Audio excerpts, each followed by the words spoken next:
There is a huge misconception when it comes to the genetic consequences of having children with your first cousin. In fact, they are no greater than a woman giving birth at the age of 40. It jumps from about 2% to 4% for a maximum of maybe 7%, but it's really negligible, not even a full standard deviation in statistical terms, completely overblown.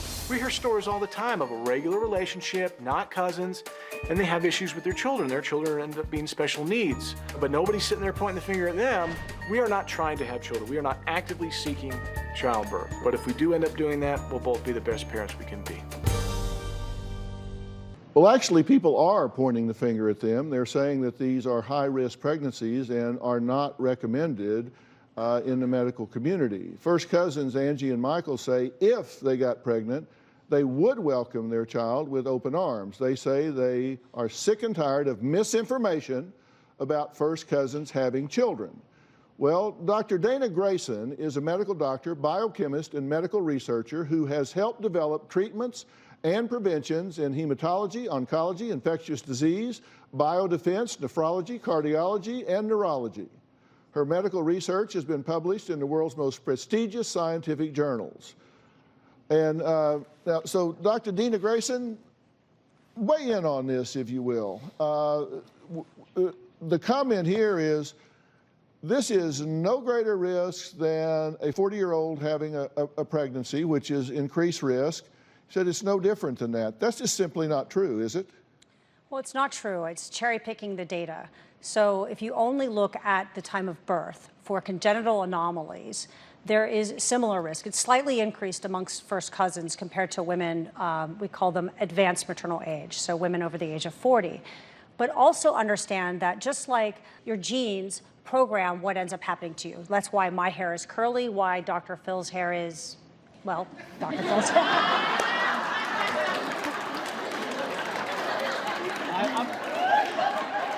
That was uncalled for. Cheap shot, right? Super cheap shot. All right, go ahead. And so when you look at that, there's additional things you have to think about. It's not just when your child is born. So you have an increased risk of miscarriage, an increased risk of having a stillborn, an increased risk of early childhood death, increased risk of these congenital anomalies. But now let's say you potentially have a healthy baby. You have a lifetime risk of increased risk for everything that's genetic. Everyone carries around bad genes, right? If you meet Joe Schmo at a church or wherever you meet Joe Schmo and you get married and you have children, the chances are that your bad genes are not the same. But you share an aunt and an uncle. You share common relatives. So the chances that your bad genes are similar are so much higher than if you met somebody random. And those are things that now are beginning to be discovered and understood.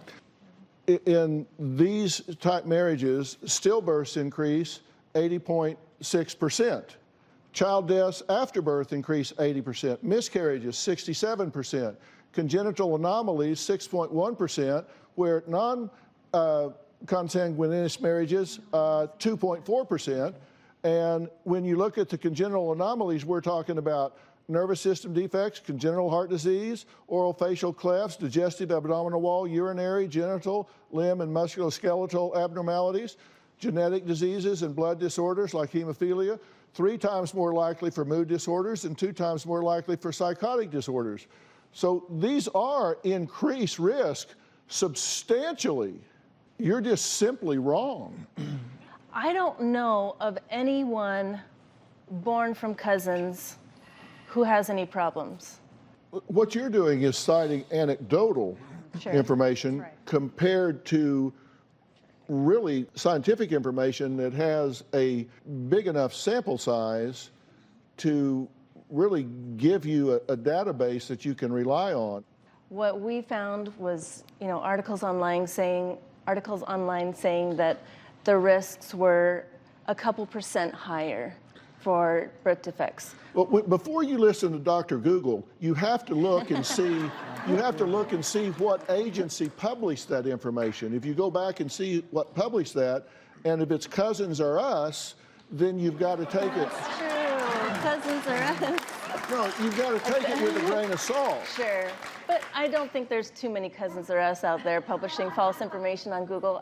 Well, it's not false information, but it could be cherry-picked information, and that's the question. Right. This woman right here Imagine in your mind that you'd met someone that you were head over heels in love with, and it just so happened to be your cousin, and you knew that if you weren't with this person, you would always be unhappy, you would never have the connection that you sought after, you'd never have that deep level spiritual thing that every single one of us in here craves.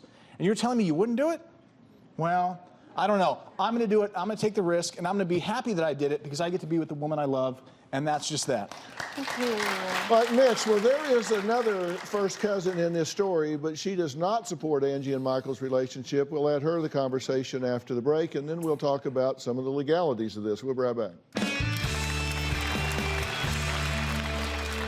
When we started today, I asked the question, was there anybody here that thought it was okay for first cousins to get married? And I think maybe there was one hand maybe that went up, and almost all hands went up when I said if you thought it was not okay. If you've changed your mind, raise your hand. Okay, maybe 5 or 6 have raised their hand. Now, the question that you guys posed to me was what I thought about the relationship. I thought you were going about it the right way or the wrong way. You know, technically, you've not moved in yet, right? That's correct. Okay. You've not admitted to having sexual relations in Utah, which That's means also you're correct. commuting a lot. A lot of gas. We're newlyweds. What do you A lot of expect? gas. A lot of drive time to Colorado. A lot of drive time. Get A lot up- of GPS. We're taking advantage of it being legal in California in the last Yeah. day and a half. So Keep it to yourself. I think it is naive and narcissistic to say we are trying to change the law, therefore what we would do that contravenes the law is okay in the interim.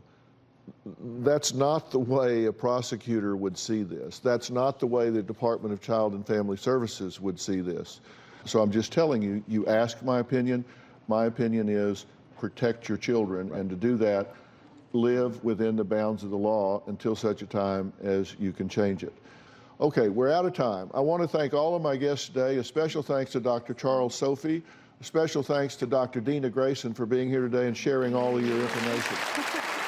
If you have questions for me, please go to drphil.com, and don't forget you can follow me on Facebook, Instagram, and Twitter. And don't forget to subscribe to my new podcast, Fill in the Blanks. It's free. All you have to do is just hit the subscribe button. That's PHIL in the blanks, with a new episode every Tuesday. And don't miss my new podcast series, Analysis of Murder by Dr. Phil. My first installment, called The Killer Thorn of Gypsy Rose. We'll see you next time. Thanks.